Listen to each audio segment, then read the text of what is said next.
Shalom saudara, pernahkah kita mendengar selentingan ucapan di kalangan orang-orang Kristen yang mengatakan bahwa insan Pentakosta suka ngawang-ngawang atau tidak membumi?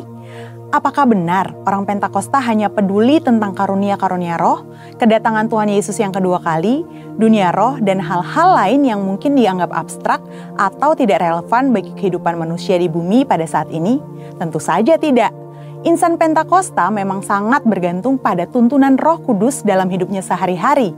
Tapi kita juga membumi dan peduli dengan isu-isu global loh. Mari kita bahas hal ini dari sudut pandang firman Tuhan dalam Voice of Pentecost kali ini.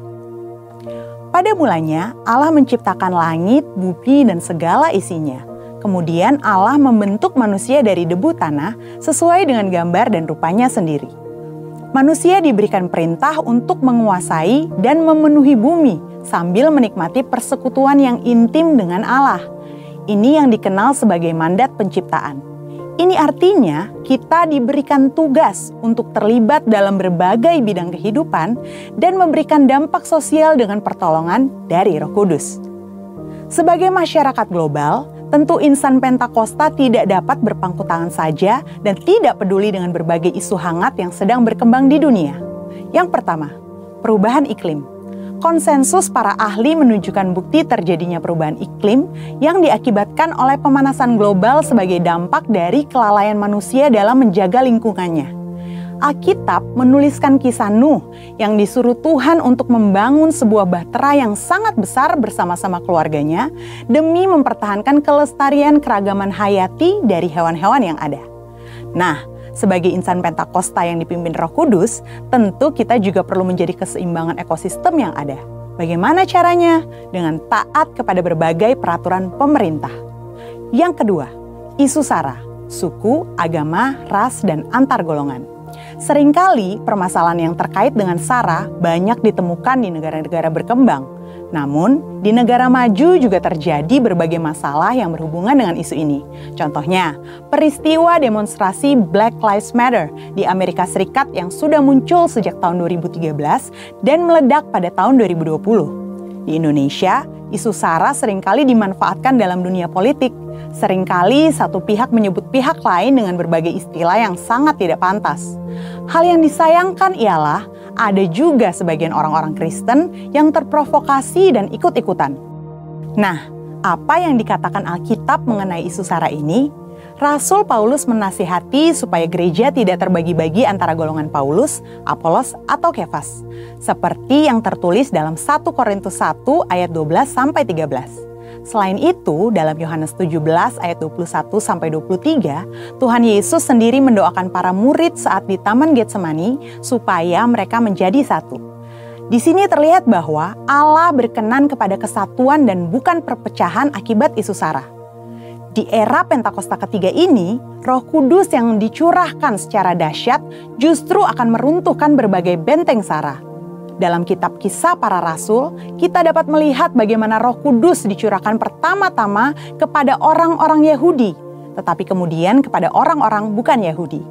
Hal ini terjadi sehingga semua orang dari berbagai suku, kaum, dan bahasa bisa mendengar pemberitaan Injil Yesus Kristus dan percaya kepadanya.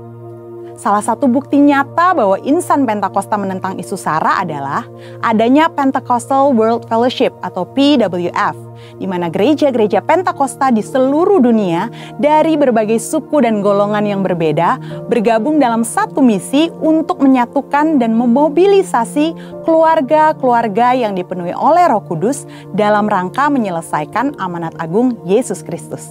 Gereja kita, GBI Jalan Jenderal Gatot Subroto, juga menjadi anggotanya. Sebagai insan Pentakosta, setidaknya kita dapat melakukan hal-hal ini untuk mengatasi isu SARA yang banyak beredar. Pertama, kita harus hidup dipenuhi dengan Roh Kudus sehingga kita tidak mudah terprovokasi dengan berita-berita yang ada di media sosial. Kedua, fokus pada kehendak Allah pada zaman ini, yaitu penyelesaian amanat agung Tuhan Yesus supaya menjadi murid Tuhan Yesus. Dari pemaparan kedua hal tadi, dapat dipahami bahwa kita sebagai insan Pentakosta perlu peduli dan turut serta berperan aktif dalam mengatasi isu-isu sosial kontemporer yang berkembang di masyarakat kita, baik secara lokal maupun secara global. Insan Pentakosta dipanggil Tuhan untuk menjadi garam dan terang yang memberi dampak bagi dunia. Kiranya Roh Kudus memberikan paradigma yang baru dalam memandang dan terlibat dalam penyelesaian isu-isu sosial yang berkembang di masyarakat, dan kuasa untuk kita dapat berkontribusi dalam penyelesaiannya. Untuk penjelasan lebih lengkap dari tim teologi kami, silakan klik link yang ada di atas atau scan QR Code yang tersedia. Tuhan Yesus memberkati.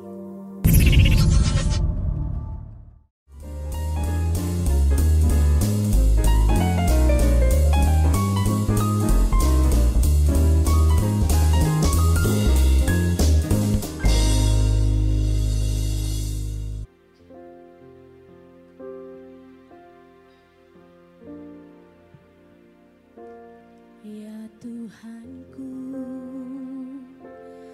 aku hendak bernyanyi bagimu selama aku hidup. Ya Allahku,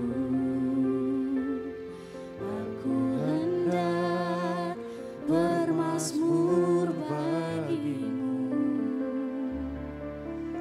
selagi ku ada. Inilah yang ku renungkan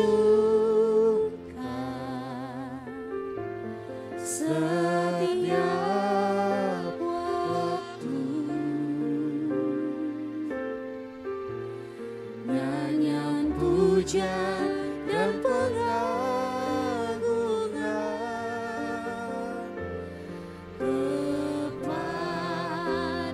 kepadamu.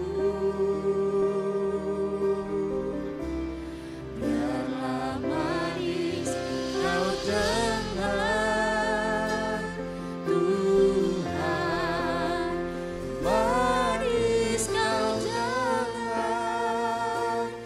Tuhan, dan hatiku bersuka karenamu. Boleh kasih tepuk tangan buat Tuhan Yesus. Sama-sama kita nyatakan. Aku hendak bernyanyi bagimu, Tuhan, selama aku hidup. Ya Allahku, aku hendak bermazmur bagimu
Biarlah manis yang kau dengar, biarlah manis yang kau dengar Yesus. Ditinggikanlah namamu Tuhan. Terus bermasmur, terus bermasmur. Senangkan Dia, senangkan Dia dengan pujianmu.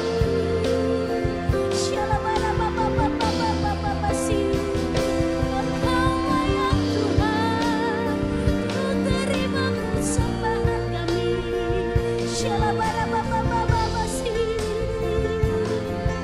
Sebab tanpamu kami gak bisa. Yesus kami perlu Engkau, Yesus kami perlu Engkau. Yesus, Yesus, Yesus. Panggil namanya Yesus, Yesus, Yesus.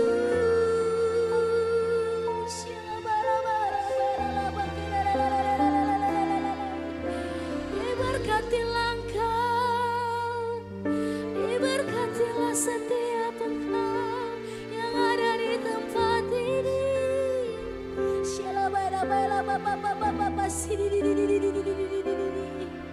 Tuhan sayang engkau, Dia cinta engkau.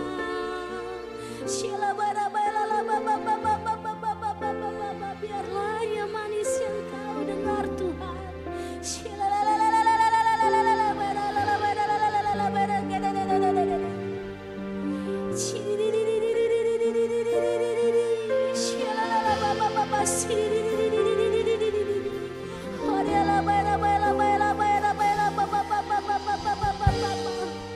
Ditinggikan namamu Tuhan.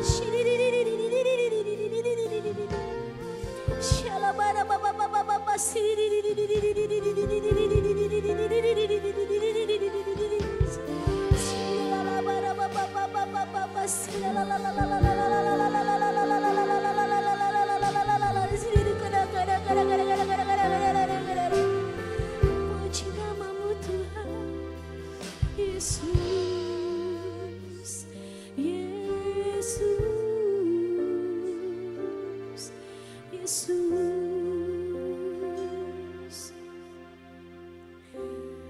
Inilah yang ku renungkan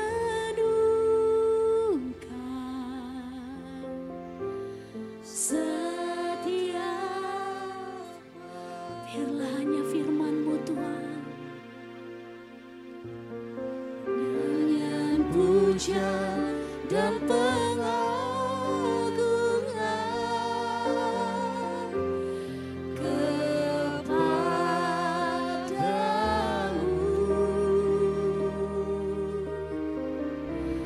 Biarlah manis kau dengar Tuhan, manis kau dengar Tuhan, dan hatiku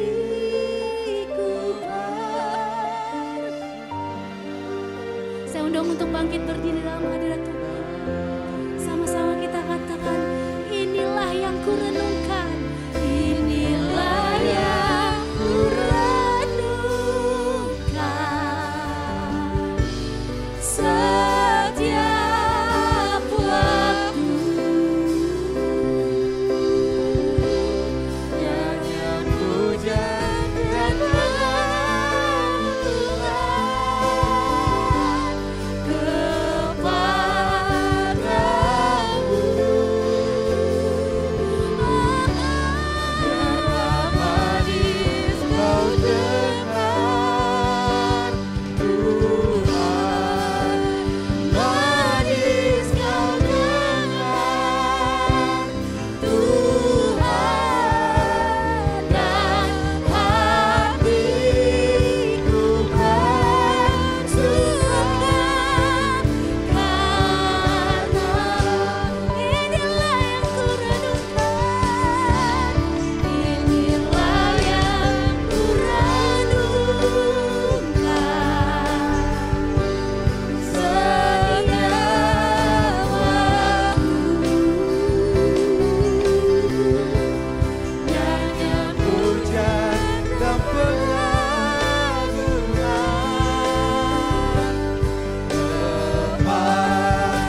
biarlah manis kau dengar Tuhan, manis kau dengar Tuhan, dan hatiku bersuka.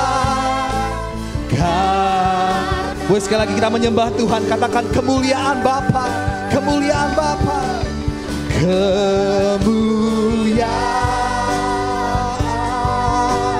Bapa Allah Maha Kuasa, dipujian dan hormat selamanya.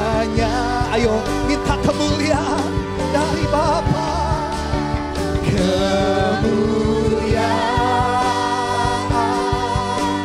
Bapa Allah Maha. Beri pujian, beri pujian dan hormat selamanya. Ayo sekali lagi nyatakan kemuliaan, kemuliaan Bapa Allah Maha Kuasa, beri pujian dan hormat selamanya.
Setiap hati kami haus dan lapar akan Engkau lebih lagi, ya Tuhan.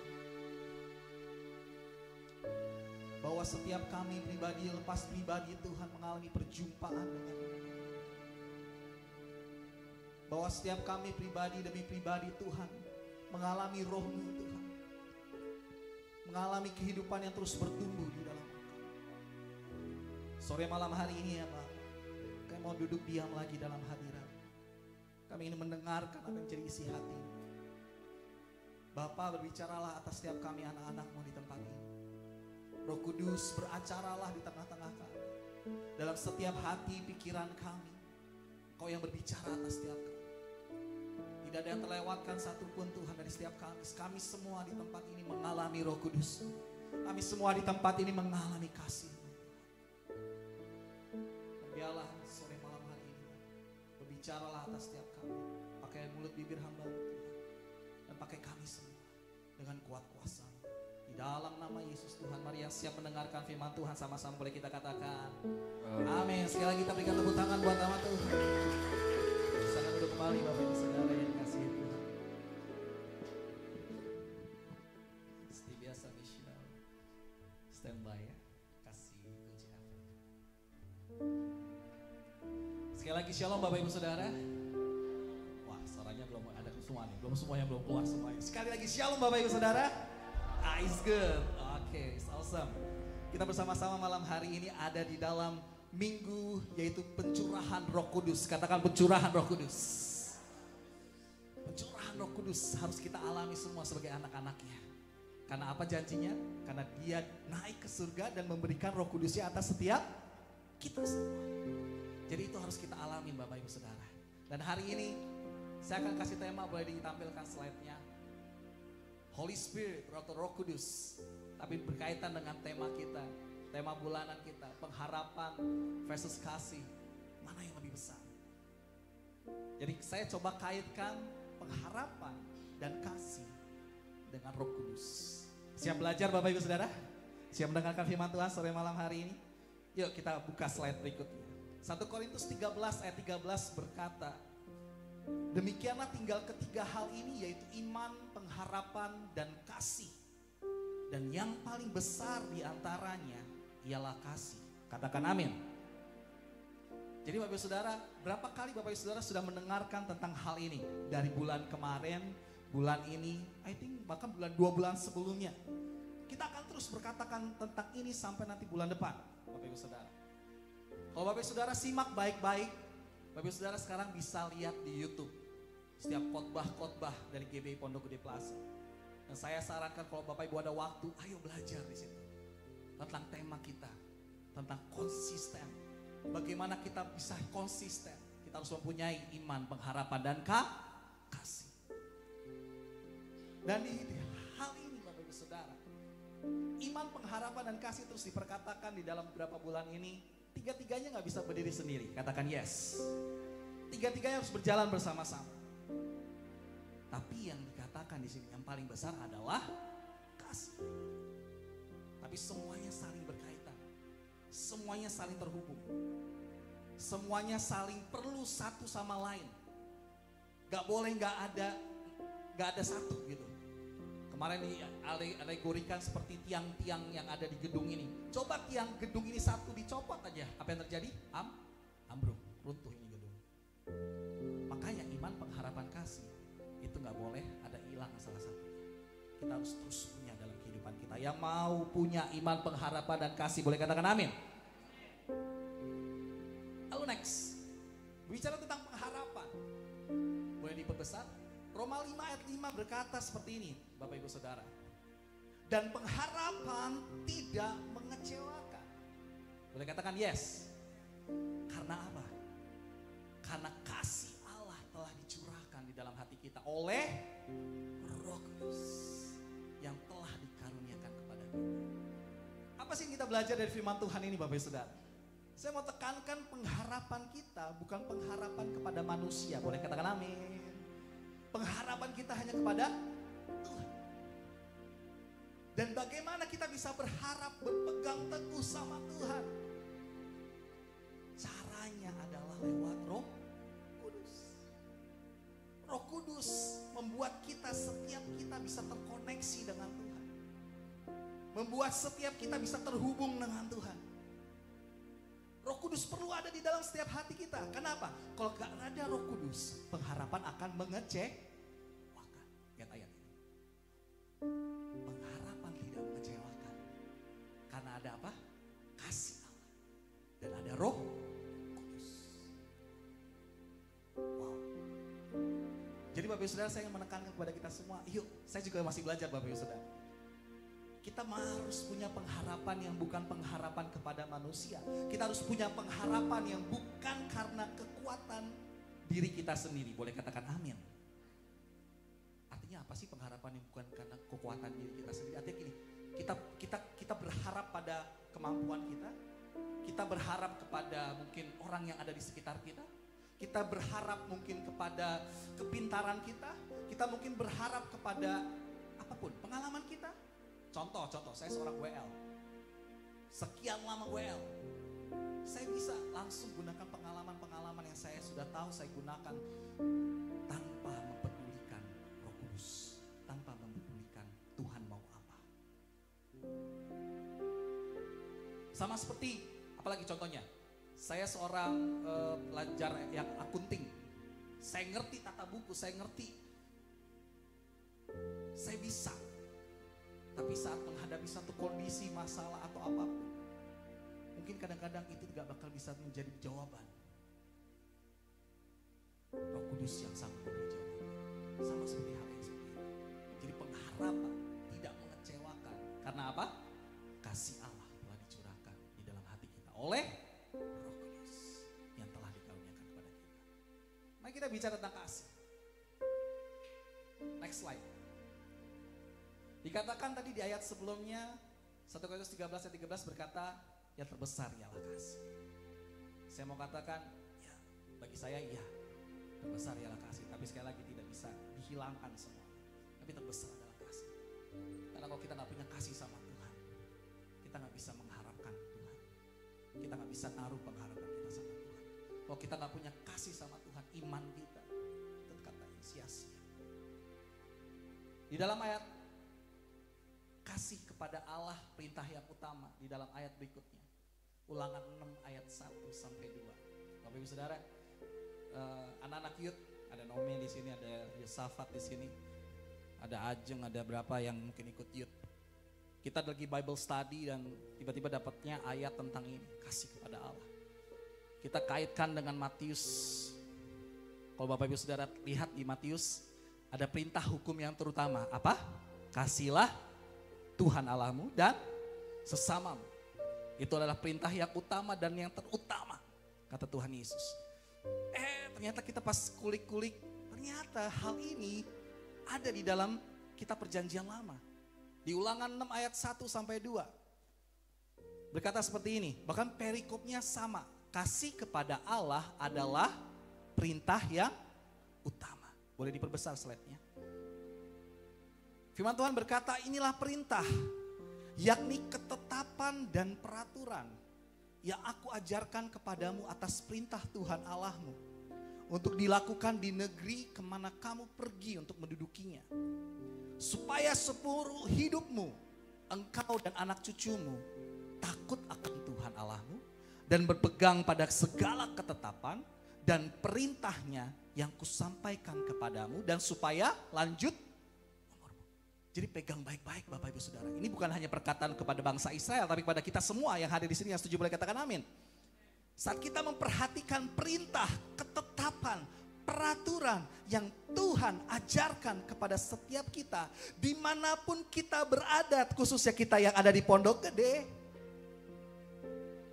kita akan mendudukinya. Supaya seumur hidupmu, engkau dan anak cucumu takut akan Tuhan Allah. Jadi ini perintah kepada kita semua Bapak Ibu Saudara. Ini janji Tuhan pada kita semua. Percayalah, kita ditempatkan di mana kita tinggal saat ini tidaklah satu kebetulan. Bagi anak muda, percayalah engkau dilahirkan di dalam sebuah keluarga. Itu juga bukan suatu kebetulan. Kau gak bisa memilih siapa orang tuamu. Tapi itu adalah rencana yang terbaik dari Tuhan. Dikatakan kalau kita perhatikan ini dengan baik. Sampai di akhirnya, lanjut umurmu. Artinya Tuhan akan berikan kita umur yang panjang. Next. Di ayat 3 sampai 5 dikatakan, maka dengarlah hai orang Israel. Lakukanlah itu dengan setia. Supaya baik keadaan kita. Dan supaya kamu menjadi sangat banyak seperti yang dijanjikan Tuhan Allah nenek moyangmu kepadamu di suatu negeri yang berlimpah-limpah susu dan madunya. Dan ayat 5 berkata, dengarlah hai orang Israel, Tuhan itu Allah kita, Tuhan itu Esa, kasihilah Tuhan Allahmu dengan segenap hatimu, dengan segenap jiwamu, dan dengan segenap kekuatan. Ayat berikutnya, ayat 6 sampai 7. Ternyata gak stop sampai situ, makanya saya ambil kutip ini. Ini bagus. Apa yang kuperintahkan kepadamu pada hari ini tentang tadi, kasihilah Tuhan Allahmu. Haruslah engkau perhatikan. Haruslah engkau mengajarkannya berulang-ulang. Jadi para orang tua yang ada di sini, para calon orang tua yang ada di sini, ayo kita terus mengajarkan berulang-ulang tentang tadi perintah kasih pada Allah sebagai hukum yang terutama. Kepada anak-anak kita, membicarakannya apabila engkau duduk di rumah, apabila engkau sedang dalam perjalanan, apabila engkau berbaring dan apabila engkau bangun. Artinya setiap saat. Kita nggak stop Bapak Ibu Saudara. Perintah ini terus harus diulang-ulang. Diulang-ulang. Kenapa sih harus diulang-ulang terus? Karena kadang-kadang manusia itu egonya gede. Manusia egonya gede. Dia nggak mau hidup sesuai dengan ketetapan Tuhan. Dia mau hidupnya dengan caranya dia sendiri. Masuk saya Bapak Ibu Saudara. Kadang-kadang saya seperti itu. Dan Tuhan cukup banyak tegur. Dan Tuhan cukup banyak proses. Kalau kata Ibu Gembala sempat bilang, ini anak kalau misalkan maunya gak diturutin kadang-kadang suka ngilang. Itu proses buat saya, benar. Proses buat saya. Saya belajar untuk menerima, oh iya. Saya belajar untuk menerima setiap proses. Saya belajar ikuti maunya Tuhan. Next. Ayat 8-9 dikatakan lagi tentang kasih kepada Allah ini, haruslah juga engkau mengingatkannya sebagai tanda pada tanganmu, dan haruslah itu menjadi lambang di dahimu, dan haruslah engkau menuliskannya pada tiang pintu rumahmu dan pada pintu gerbangmu. Intinya Bapak Ibu Saudara, di hal ini semua intinya itu harus melekat di dalam kehidupan kita dan dimanapun kita berada. Boleh katakan amin. Kasih kepada Tuhan itu gak boleh hilang. Kasih kepada Tuhan harus ada di rumah kita. Kasih kepada Tuhan harus ada di tempat kerjamu. Kasih kepada Tuhan harus ada di lingkungan di mana engkau tinggal. Kasih kepada Tuhan itu harus ada di sekolahmu. Kasih kepada Tuhan itu harus ada dimanapun kita berada. Maka dari itu dalam perintah perjanjian baru dilanjutkan kan, Tuhan Yesus berkata, kasihlah sesamamu seperti engkau mengasihi dirimu sendiri. Nah, saat kita berbicara tentang dua hal ini, pengharapan dan kasih. Tadi, pengharapan kita nggak bisa mengharapkan sesuatu dengan kekuatan kita sendiri. Yang bisa kita lakukan, kita berharap kepada Tuhan dengan bantuan Roh Kudus. Kasih, bisa nggak kita mengasihi Tuhan? Saya bilang, kita gak bakal bisa mengasihi Tuhan secara penuh. Gak bakal. Bayangin ya, Tuhan udah berkorban buat kita. Bisa gak kita seperti Tuhan Yesus, rela berkorban di kayu salib? Setiap kali film The Passion of the Christ itu coba adalah menayangkan bagaimana kisah Tuhan Yesus di dalam satu film, dan film itu cukup memberkati banyak orang. Bahkan film itu bisa menjadi alat penginjilan dimanapun berada. Lihat filmnya aja itu bukan udah gimana gitu ya. Saya bilang betapa besar. Yohanes 3 ayat 16 pasti anak-anak muda, anak-anak sekolah minggu, bahkan kita semua pasti hafal karena begitu besar. Begitu besar.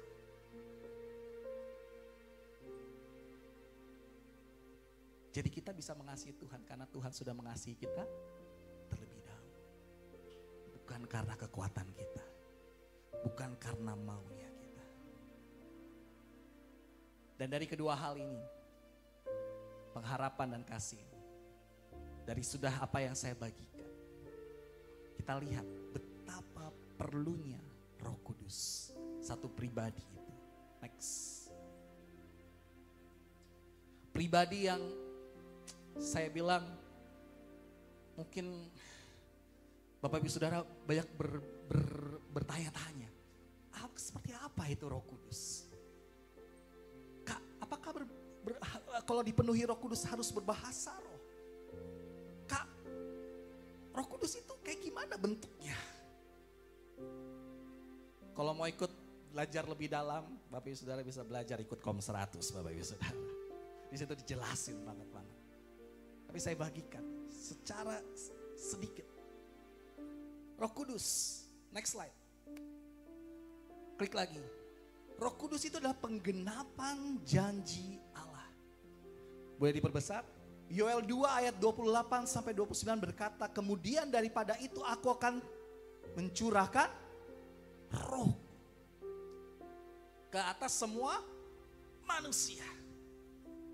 Maka anak-anakmu laki-laki dan perempuan akan bernubuat, orang-orangmu yang tua akan mendapat mimpi, teruna-terunamu akan mendapat penglihatan-penglihatan. Juga ke atas hamba-hambamu laki-laki dan perempuan akan kucurahkan rohku pada hari-hari itu. Dari kitab Yoel di perjanjian lama. Next, kita lihat di kisah para rasul. Murid Yesus, rasul-rasul menanti perikopnya di kisah Rasul 1. Kembalilah rasul-rasul itu ke Yerusalem dari bukit yang disebut Bukit Zaitun. Yang hanya seperjalanan sabat jauhnya dari Yerusalem. Setelah mereka tiba di kota, naiklah mereka ke ruang atas tempat mereka menumpang.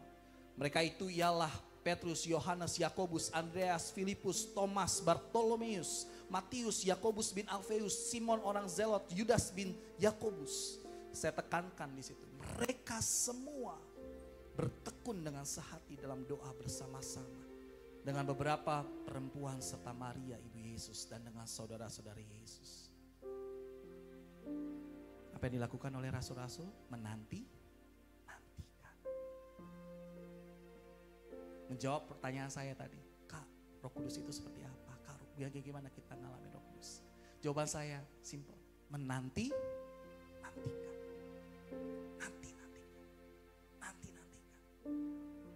Terus nantikan. Kak, aku belum dapat karunia berbahasa roh. Kak, aku belum dapat. Terus nantikan. Karena yang bisa menjawab pertanyaan itu adalah diri kita sendiri saat kita ngalamin. Saya akan share.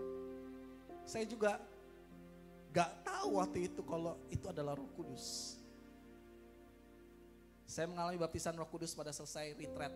Waktu itu di Wisma Karsa, saya sekolah minggu di Wisma Karsa. Kak Helen, makanya Kak Helen sangat bagi saya ya itu luar biasa lah Kak Helen. Bu Gembala kenal, ternyata Bu Gembala kenal dekat sekali, waduh ternyata koneksinya luar biasa. Saya lihat bagaimana Tuhan bekerja buat saya. Kelas 6 SD ke 1 SMP ikut retreat. Tiba-tiba di situ saat didoakan, aku kepenuhan semacam I cannot, ya gak bisa dibilang ya, masih kecil, mungkin masih polos, aku ngomong apa sih nih? Mungkin kalau dalam masa itu, kalau udah sekarang, aku ngomong apa sih nih? Tiba-tiba kayak ke-speak aja. Waktu itu ngalamin penuhan suatu kata-kata yang gak bisa aku explain. Itu 6 SD menuju 1 SMP. Dari situ pulang, orang tua bilang gini, papi mami, kalau beberapa saya kayak kenal. Mereka bilang, kok mukamu beda ya Tok? Ada sesuatu yang glowing. Aku masih ingat dengan kata-kata itu, glowing. Aku kayaknya biasa-biasa aja gitu kan. Aku cuman habis didoain dan terima sesuatu yang baru dan blablabla gitu, pokoknya biasa-biasa aja. Tapi emang dari saat itu, apa yang terjadi? Aku haus lapar sama Tuhan. Dari saat itu, kalau bisa setiap hari ibadah. Pengennya begitu. Kalau bisa setiap hari di gereja, cuman kan masih sekolah ya. Tapi di saat-saat itu, di momen-momen itu, aku banyak baca firman Tuhan. Aku banyak saat teduh. Mulai dari situ aku mulai suka praise and worship. Aku suka setel lagu-lagu. Sama seperti ini, Bapak Ibu Saudara, menanti-nanti. Mereka terus menanti-nantikan. Roh Kudus bukanlah sesuatu yang bisa di-explain secara akal, naluri manusia. Gak bisa. Terlalu besar. Terus berikutnya apa Bapak Ibu Saudara? Kisah Rasul 2 ayat 1-4. Tiba hari Pentakosta, tiba-tiba turunlah, ada kata tiba-tiba. Waktu itu juga saya tiba-tiba Bapak Ibu Saudara terima. Terus saya ingat abis saya terima berapa bulan berikutnya saya ke Jogja. Karena keluarga banyak domisili tinggal di Jogja. Dari kecil tuh saya suka dibawa ke Jogja sama papi mami karena orang tua masih ada di Jogja. Dan waktu itu ketemu ada om daripada kakak daripada mami. Dia seorang pendeta. Oh, kamu sudah mengalami penuhan Roh Kudus? Iya. Coba yuk kita doa bareng. Aku ikut aja doa bareng. Semakin didoakan lagi sama dia. Penuh Roh Kudus lagi, penuh Roh Kudus. Waktu itu mungkin masih kecil, aku juga gak ngerti. Tapi Tuhan bawa aku sampai saat ini. Dengan ada satu destiny yang Tuhan nyatain. Kata tiba-tiba tadi. Something suddenly. Bapak Ibu Saudara, gak tahu metodenya gimana. Bapak Ibu Saudara akan mengalami kepenuhan Roh Kudus. Bukan ditandai dengan kita kejang-kejang, getar-getar, atau mesti jatuh, atau whatever, apapun. Itu adalah satu, bukan tanda. Ayo Bapak Ibu Saudara, intinya adalah engkau pasti gak akan ngalamin sesuatu yang berbeda saat engkau ngalamin Roh Kudus dalam hatimu. Kau kan kayak ngalamin, aduh, kok aku pengen deket sama Tuhan lebih lagi. Kau kan ngalamin kayak, aduh aku bakal eager, aku mau terus cari Tuhan, aku mau terus cari Tuhan. Itu yang membuat kehidupan kita berubah Bapak Ibu Saudara. Sama seperti tadi kan, tiba-tiba. Mungkin tiba-tiba di rumah Bapak Ibu Saudara lagi nyembah, tiba-tiba Bapak Ibu Saudara terima karunia Roh Kudus. Ataupun yang lain. Saya gak bisa explain itu. Banyak pengalaman rohani masing-masing orang berbeda-beda. Masing orang beda-beda. Dari ayat pas kisah para rasul itu. Next slide. Mereka bertobat dan percaya. Artinya murid-murid Tuhan bertobat dan percaya. Kita bertobat dan percaya. Maka kita bisa terima Roh Kudus. Kita haus dan lapar akan Tuhan. Kita menanti-nantikan Tuhan. Kita menerima dengan iman dan bertindak. Waktu itu saya pada saat terima karunia bahasa roh itu. Sebenarnya saya ingat karena masih kecil gitu kan. Aku ngomong apa sih? Kayak gak mau ngomong lagi gitu. Ingat. Terus tapi om saya waktu itu. Jangan. Kamu terus ngomong. Apa yang Tuhan taruh ngomong aja. Oke. Ngalir aja. Dan itu saya benar-benar ngalamin sesuatu yang beda. So itu pengalaman saya Bapak Ibu Saudara. Gak bisa sama dengan pengalaman Bapak Ibu Saudara bagian menerima Roh Kudus. Bahkan gak bisa sama dengan pengalaman mungkin murid-murid Tuhan Yesus. Masing-masing kita bisa ngalamin Tuhan. Bisa ngalamin Roh Kudus dengan cara kita masing-masing dengan Tuhan. Yohanes 14 ayat 16 sampai 20. Next slide. Aku akan minta kepada Bapa dan Ia akan memberikan kepadamu seorang penolong yang lain. Supaya Ia menyertai kamu selama-lamanya, yaitu Roh kebenaran.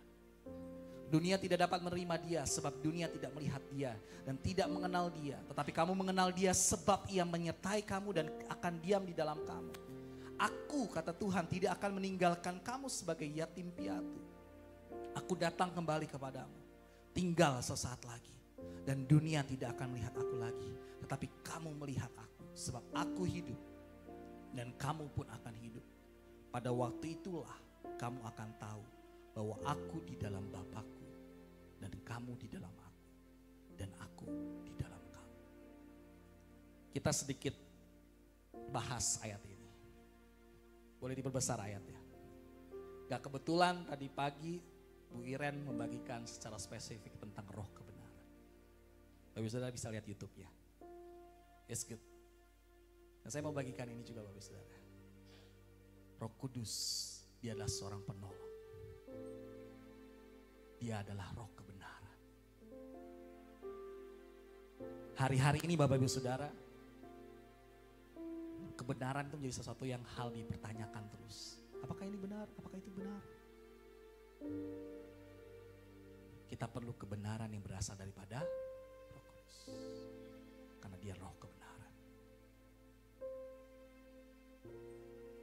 Dikatakan dunia tidak dapat menerima Dia. Dunia gak bisa terima tentang hal ini. Tapi saat kita terima, saat kita mengenal Tuhan, dikatakan tetapi kamu mengenal Dia. Kita kenal Dia, kita tahu, kita semua yang ada di sini kita mengenal Dia. Kita harus punya roh kebenaran itu. Karena apa? Karena Dia yang sanggup membawa kita dalam pengenalan yang intim sama Tuhan, dalam pengalaman-pengalaman rohani sama Tuhan. Dikatakan, aku tidak akan meninggalkan kamu sebagai yatim piatu. Aku suka dengan ayat ini. Tidak meninggalkan kamu sebagai yatim piatu. I love Christianity because kita bisa manggil Tuhan kita Bapa. Yang setuju boleh katakan amin.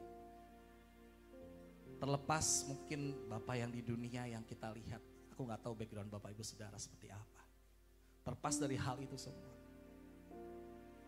Tapi kita punya Bapa yang penuh kasih. Bapa yang gak pernah meninggalkan kita. Bapa yang selalu ada. Nah, saat kita punya roh kebenaran, Roh Kudus yang ada di dalam setiap kita, itu membawa kita dalam hubungan yang intim sama Bapa.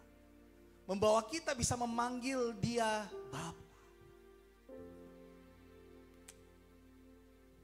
Tidak akan meninggalkan kamu sebagai yatim piatu. Katakan sebelah kanan kirimu, kamu gak ditinggalkan. You will never left behind. Kata-kata ini lagi banyak sekali didengungkan. You will never left behind, you will never left behind. Saya berapa kali dengar hal ini, bahkan di dunia politik dan segala macam. You never left behind, you never be left behind. Tuhan gak pernah ninggalin kita, yang setuju boleh katakan amin. Saat Roh Kudus, Roh kebenaran, penolong ada di dalam kehidupan kita, Dia membawa satu metanoia. Next slide. Metanoia. Apa sih metanoia? Perubahan paradigma, perubahan pola pikir, perubahan kehidupan kita yang dulunya mungkin kita suka berbohong, atau dulunya mungkin kita hidupnya bejat, atau mungkin dulu kita gak percaya Tuhan, atau mungkin dulu kita seenaknya sendiri hidupnya, atau mungkin dulu kita jauh daripada Tuhan. Kita ngalamin metanoia, perubahan. Saat kita ketemu dengan roh kebenaran itu, Dia yang nuntun kita dalam kebenaran. Always good. Roh Kudus, roh kebenaran, Dia membawakan metanoia, perubahan atas setiap kehidupan kita, untuk menjadi serupa dengan Kristus. Untuk punya buah-buah roh. Untuk punya kasih dan karakter Kristus. Untuk jadi mempelainya. Yohanes 16 ayat 7 sampai 15. Namun benar yang kukatakan ini kepadamu, slide-nya diperbesar aja, adalah lebih berguna bagi kamu jika aku pergi. Sebab jikalau aku tidak pergi, penghibur itu, Roh Kudus, tidak akan datang kepadamu. Tetapi jikalau aku pergi, aku akan mengutus Dia kepadamu. Dan kalau Ia datang, Ia akan menginsafkan dunia akan dosa, kebenaran, penghakiman. Akan dosa karena mereka tetap tidak percaya kepadaku, akan kebenaran karena aku pergi kepada Bapa dan kamu tidak melihat aku lagi, akan penghakiman karena penguasa dunia ini telah dihukum. Masih banyak hal yang harus kukatakan kepadamu, tetapi sekarang kamu belum dapat menanggungnya. Tetapi apabila Ia datang, yaitu roh kebenaran, Roh Kudus, Ia akan memimpin kamu ke dalam seluruh kebenaran. Sebab Ia tidak akan berkata-kata dari dirinya sendiri, tetapi segala sesuatu yang didengarnya itulah yang akan dikatakannya. Dan Ia akan memberitahukan kepadamu hal-hal yang akan datang. Ia akan memuliakan aku, sebab Ia akan memberitakan kepadamu apa yang diterimanya daripadaku. Segala sesuatu yang Bapa punya adalah aku punya. Sebab itu aku berkata, Ia akan memberitakan kepadamu apa yang diterimanya daripadaku. It speak about Roh Kudus. Dia menginsafkan dunia akan dosa. Artinya Bapak Saudara, Dia menyadarkan kita kalau kita lagi berdosa, kalau lagi kita berbuat salah. Sadar gak sih Bapak Ibu Saudara, adik-adik, anak-anak muda, saat kalian melakukan kesalahan, kadang-kadang ada gak di dalam diri kita yang terus ngomong, itu salah, itu gak benar, itu gak benar. Pernah ngalamin seperti itu? Kalau pernah, turutin Bapak Ibu Saudara, minta ampun pada saat itu. Karena itu Roh Kudus lagi berbicara, roh kebenaran itu lagi berbicara. Ia menginsafkan kita akan dosa. Berbicara juga menuntun kita kepada kebenaran. Dan menginsafkan kita juga akan penghakiman.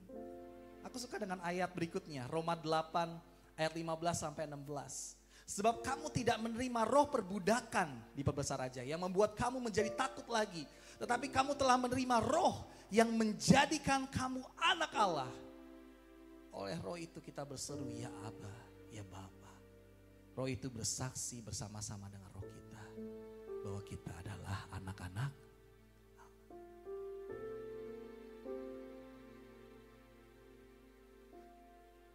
Kalau Bapak Ibu sudah lihat, roh perbudakan, penghakiman di ayat yang sebelum tadi. Itu terjadi karena apa? Karena kita berbuat dosa.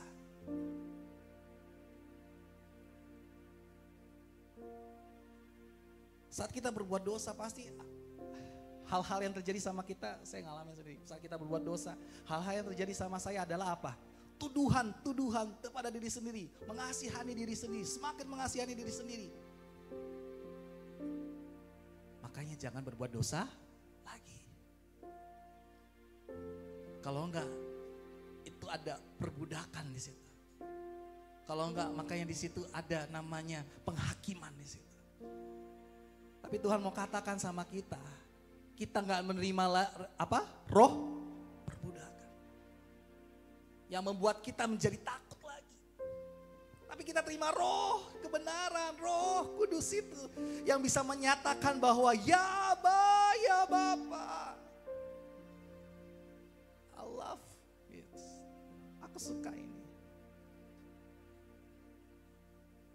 Kita bisa berseru ya Aba, ya Bapa. Ada satu lagu. Dapetin lagu ini dari satu gereja. Kita belajar bersama-sama ya.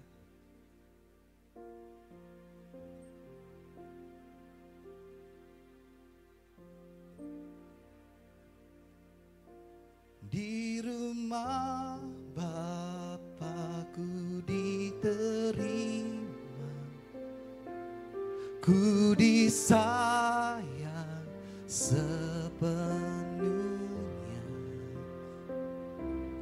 Di rumah Bapakku penuh kasih, layak aku jadi anaknya.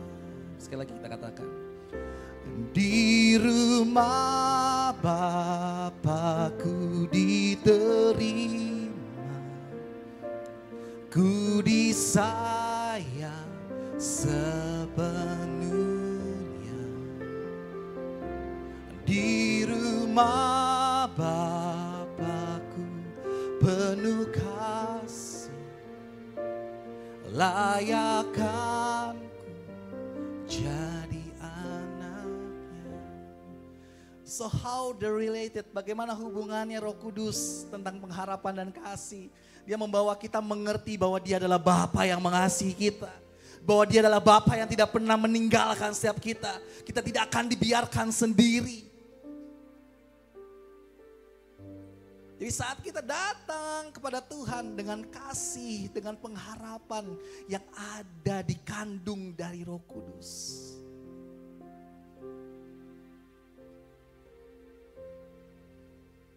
Itu membuat satu hubungan dengan Bapa.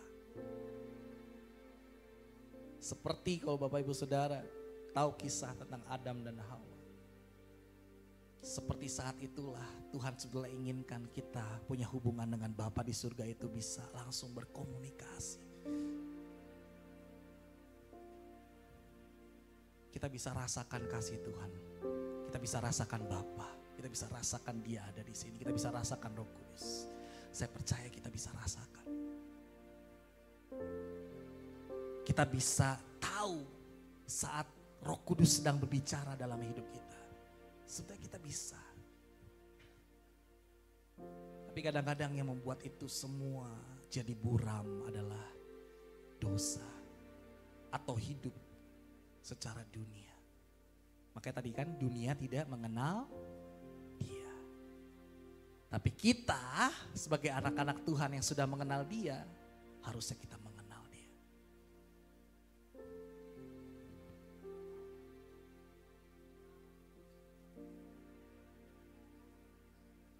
Roh perbudakan atau penghakiman tadi. Ciri-cirinya Bapak Ibu Saudara, ada 3. Yang pertama adalah minder, insecure. Yang kedua, minder itu artinya, aduh aku kayaknya gak layak deh. Aku gak layak. Aduh aku kayaknya gak bisa deh, aku gak bisa. Insecure itu, aduh kayaknya di segala keadaan kayaknya kita gak secure gitu. Kita gak merasa diri kita, aduh diperhatikan atau segala macam. Kita merasa insecure, semuanya kayaknya merasa tidak aman, tidak nyaman. Hari-hari ini dunia sedang seperti itu Bapak Saudara. Minder, insecure. Satu lagi adalah performance. Kebanyakan kita mungkin Bapak Saudara. Kebanyakan kita menyembah Tuhan hanya sebagai hal performance saja. Wah. Atau mungkin Bapak Saudara,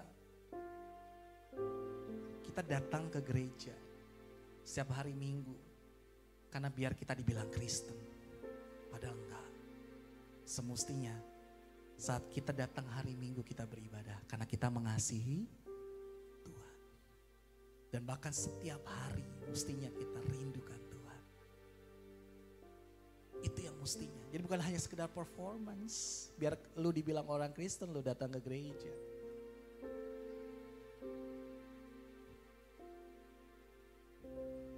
Next. Performer or worshiper. Performer itu biasanya lakukan sesuatu karena ada imbalan. Kita melakukan sesuatu kepada Tuhan karena menginginkan sesuatu dari Tuhan. Tapi worshiper, gak usah minta imbalan. Gak usah.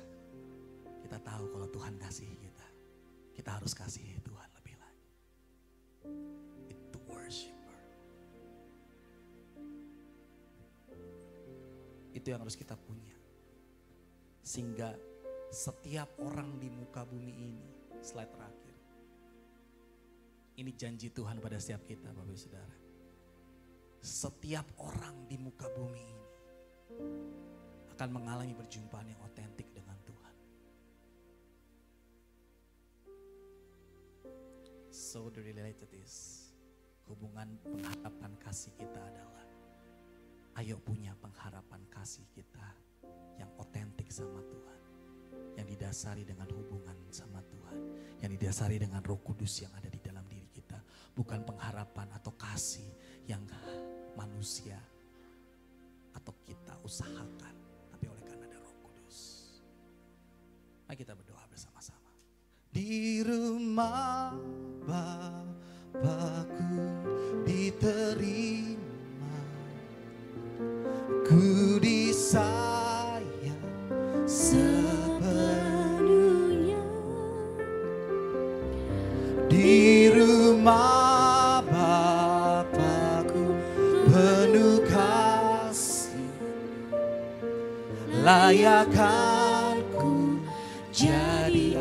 Ayo minta roh kebenaran itu menuntun setiap kita. Di rumah Bapakku diterima, ku disayang sepenuhnya. Di rumah Bapakku penuh kasih, layakkan ku jadi anaknya. Kita lagi katakan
Bapak Saudara. Di rumah Bapakku diterima, ku disayang sepenuhnya. Di rumah Bapakku penuh kasih, layakkan ku jadi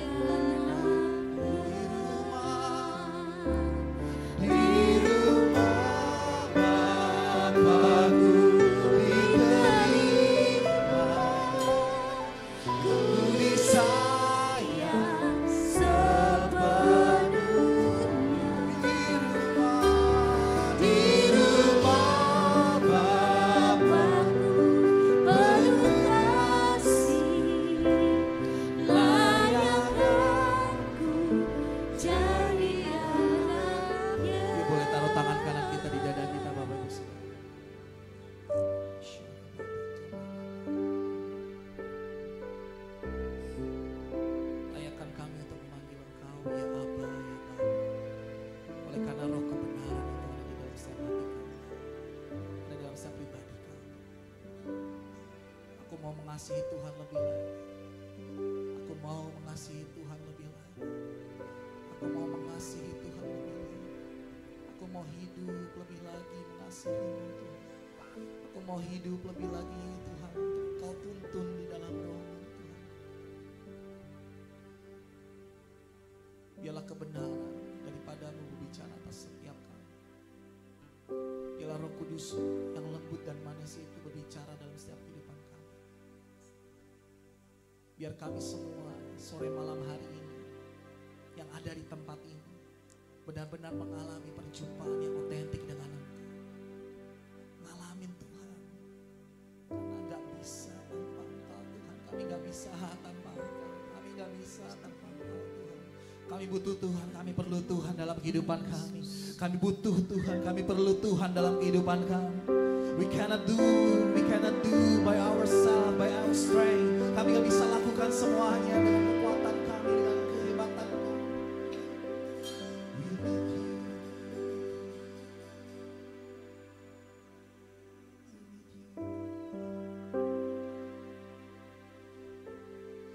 Biar lewat lagu ini sekali lagi kita akan nyanyikan. Biar Roh kebenaran itu menjaga setiap kita. Mari kita bangkit berdiri bersama-sama.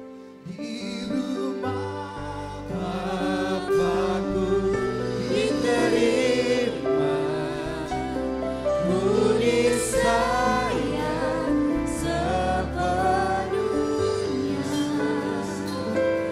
Di rumah Bapakku penuh kasih, layakkan jadi anaknya.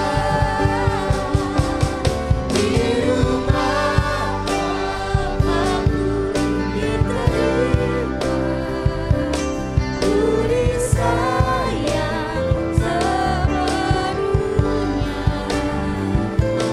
Di rumah Bapakku penuh kasih, layakkan ku jadi anaknya. Layakkanku jadi anaknya. Layakkanku jadi anaknya. Haleluya. Haleluya. Beri tepuk tangan sorak-sorai buat Allah kita yang melayakkan kita menjadi anaknya. Saudara, terima berkat sore hari ini. Amin. Haleluya. Yang saya tangkap merema dalam hati saya sore hari ini adalah Roh Kudus menginsyafkan kita akan dosa. Salah satu yang kuat. Jadi saudara, apapun yang menjadi kesalahan, dosa, perbuatan-perbuatan kita yang tidak menyenangkan Tuhan, akui. Kalau engkau tidak bisa mengakui dosamu, artinya Roh Kudus tidak ada. Padahal Roh Kudus itu diturunkan Tuhan untuk menemani kita, menolong kita, memberi kekuatan kepada kita. Dan yang terpenting adalah mengakui dosa kita. Ini repot saudara. Mau kita berbahasa roh seperti apa? Mau kita bernubuat seperti apa? Tapi kalau engkau tidak mengakui dosamu, Bapa di surga tidak akan menerima kita. Perhatikan itu. Jangan malu. Karena Tuhan pasti tahu apa yang menjadi kesalahan kita. Mari terbuka kepada Tuhan. Dan sekali lagi minta Tuhan untuk mengurapi kita di hari Pentakosta ini, hari ini. Kita hanya memperingati. Sebetulnya Roh Kudus itu sudah dari zaman itu. Ketika engkau percaya Tuhan, engkau sudah terima Roh Kudus itu. Amin. Jadi kita tidak mengandalkan peringatan-peringatan 10 hari malam Pentakosta, tapi setelah itu percuma, kembali nol. Tidak lagi mengaktifkan Roh Kudus itu dalam hidup kita. Saudara mau mengaktifkannya hari ini, terima kembali kekuatan dari Roh Kudus itu. Akui setiap dosa dan undang terus Roh Kudus setiap hari dalam hidup itu. Sekali lagi kita akan nyanyikan Roh Kudus hadir di sini. Haleluya. Roh Kudus mau hadir.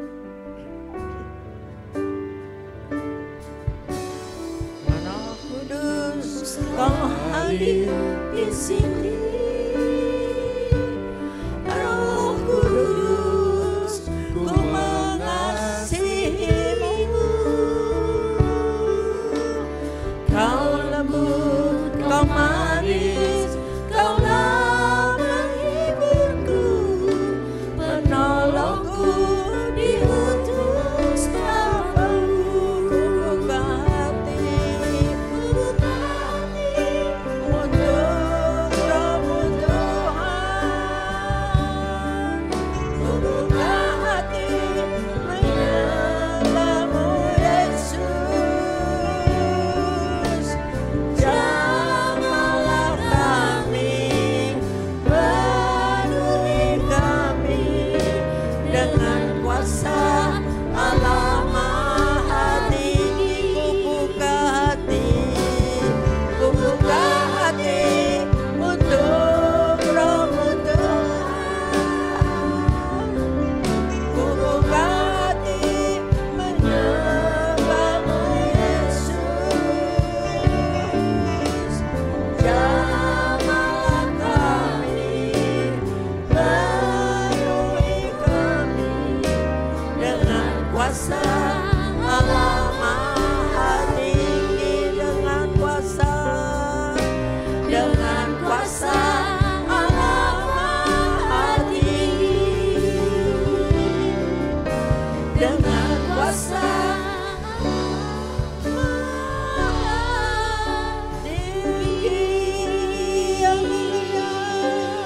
beri penyembahan sekali lagi buat Tuhan Yesus. Sembah Dia, undang Dia. Yang bisa berbahasa roh, mari ucapkan bahasa-bahasa baru dengan Tuhan. Biar urapan turun atas kalian semua sore hari ini. Kekuatan yang baru, penyerahan diri yang baru pada Tuhan. Turun Roh Kudus, jamah setiap anak-anakmu.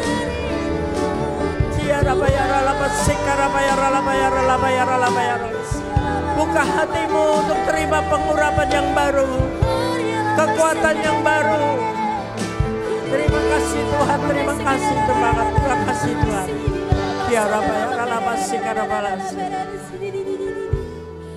Terus kita membuka hati untuk Roh Kudus. Biarlah Roh Kudus menyingkapkan semua yang tersembunyi. Malam hari ini jangan ada yang tersembunyi lagi di hadapan Tuhan. Buka hati, silahkan Roh Kudus mengoreksi kehidupan kami. Sehingga kami menjadi orang yang layak dan berkenan menerima surga dan keselamatan yang sempurna itu. Terima kasih Tuhan, lawatan-Mu turun atas kami semua. Kehidupan yang berubah itu adalah bukti daripada Roh Kudus yang aktif dalam kehidupan kami. Terima kasih Tuhan untuk hamba-Mu Anto Dinanto sore hari ini. Mari kita arahkan tangan kita kepadanya. Biarlah Tuhan terus pakai masa mudanya sepenuhnya bersama istrinya untuk melayani Tuhan kemanapun yang Tuhan kirim dia. Menyelesaikan amanat agung Tuhan bersama dengan Roh Kudus-Mu sekali lagi. Terima kasih Tuhan untuk hamba-Mu ini. Tidak ada yang tersembunyi di hadapan-Mu. Engkau terus pakai dia, sempurnakan dia di dalam kasih-Mu, di dalam pengurapan yang baru, khususnya pada sore hari ini. Terima kasih Tuhan, terima kasih. Dan mari saudara siapkan hati untuk bawa pulang berkat Tuhan. Yaitu berkat damai dan sejahtera yang berlimpah-limpah, kasih dan anugerah Tuhan yang luar biasa. Dan terus makin hari, makin intim dengan Tuhan melalui Roh Kudus-Nya hari ini sampai Tuhan datang kembali. Yang setuju dan terima itu katakan bersama-sama. Amin. Tuhan Yesus memberkati. Selamat hari Minggu. Puji Tuhan, Bapak Ibu Saudara boleh bersatu teduh sejenak.